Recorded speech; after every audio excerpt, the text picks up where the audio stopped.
Today I will be presenting on the application of mass spring systems in everyday life. I will begin by defining the topic, which is that mass spring systems are systems with a spring with one end held in place and a mass on the other end.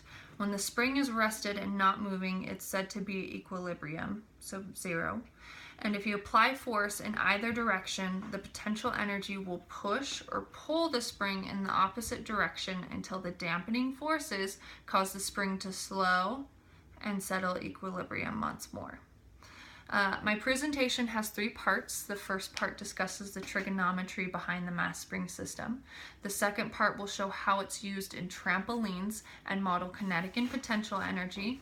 And the last part will discuss shock absorbent systems in cars and briefly describe how dampening works. I'll begin the study of mass spring systems by discussing the trigonometry behind them. To model the motion of a spring, we have to consider the following. We have a spring with a weight attached to one end while being suspended from a horizontal bar, like this. The spring is rested at equilibrium, and it's neither extended nor fully contracted. So if you push the weight up or pull it down and release, it will move in a form modeled by a sine and cosine function. The stiffness of the spring and the mass of the object affect how far it will oscillate from equilibrium. The initial velocity and initial position affect the motion as well. Because we have yet to study differential equations, we'll disregard dampening forces. So the equation is x of t equals v over w sine w times time. Bear with me, I have a little script that you can look at that's attached as well to go over as well. But anyways, plus x times the cosine of w times t. So x of t is the position of the object along the number line at t, which is time. W is the constant of the stiffness of the spring and the mass of the weight. Those two things don't change. V is the initial velocity, while x is the initial position of the object. When the weight is set in motion from 3 centimeters below equilibrium with a downward velocity of 4 centimeters per second, while assuming the stiffness and the mass of the weight means that W equals 2, then the combined equation is as follows. X of t equals 2 times the sine of 2t plus 3 times the cosine of 2t. And if you do all the math there, it eventually equals, or if you do all the math there, it's x equals 3.6 cosine of 2t minus 0.6. Now the graph of said function is just kind of a very solid up and down cosine wave, or combination of the sine and cosine wave. So with that in mind, we'll discuss trampolines. Trampolines are perfect examples of mass spring systems because you can physically see the springs in action as you jump. Trampolines are all about energy and proving Newton's law of motion, so it does talk a lot about potential energy and kinetic energy. Now this is the reason that trampolines allow you to jump. Jump higher than when you're on the ground. In trampolines, potential energy is stored in the springs. Okay, and there is a gravitational potential energy as well. The kinetic energy comes from your movements and, height and weight and all that good stuff. And the equation for the total energy is total energy equals potential energy plus kinetic energy plus Q, where Q is internal energy, which for the sake of what we're discussing isn't important. Another equation required is potential energy equals the mass of the person, so m, times the height that they are from the ground, h, times gravity. So with those two equations, we can find that people with larger masses, they do have a greater potential energy than someone with the same height that's a smaller mass. However, it is harder to reach the same height as somebody with a smaller mass because gravity also has a greater pull on somebody with a larger mass. So potential energy equals 1/2 of, or the potential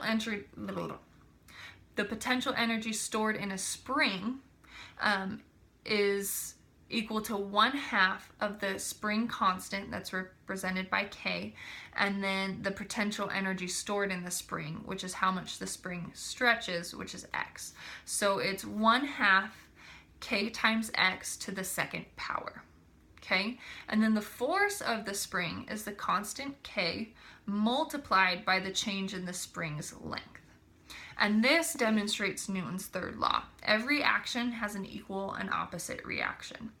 When the springs are stretched by the person, they do have to compress again, making the person jump higher as the trampoline returns to its original position.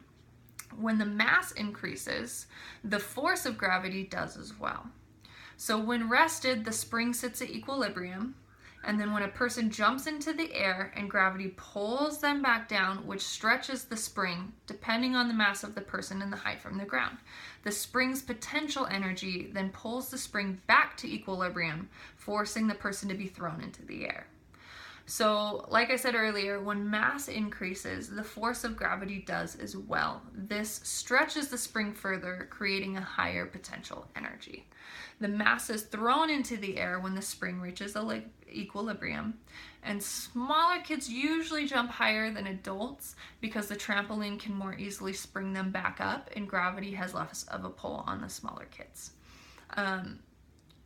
And I, again, have some more figures that you can look at. When the spring's at resting state, it's just kind of there. And then it shows as the spring, as more mass is applied, it stretches the spring further and further. So lastly, we'll talk about shock absorption systems in cars. That's a tongue twister. We'll specifically be looking at twin tube shock absorbers. Now these can be pretty complex, so I've added a picture of those as well. I'll try to describe them as best that I can. But a car spring will extend and release energy it absorbs from a bump at an uncontrollable rate. So imagine without a shock spring absorption system. It will bounce at its natural frequency until all the energy put into it is used up. So imagine a vertical mass spring system, like the beginning of the presentation, but it's upside down. And the spring is attached to 4 different wheels, so there are 4 of them, at a set location. Okay, so the location of the wheels doesn't change. And then the other end, so here's the wheel, is attached to the car, which is the mass. Now imagine a 1-ton car applying all of its mass evenly among the 4 springs, but the springs will compress and extend at a rapid and controllable rate. So now we need to talk about dampening forces, which unless you know differential equations in calculus, weren't included in the original equation, but for the sake of discussion, we will discuss the dampening forces.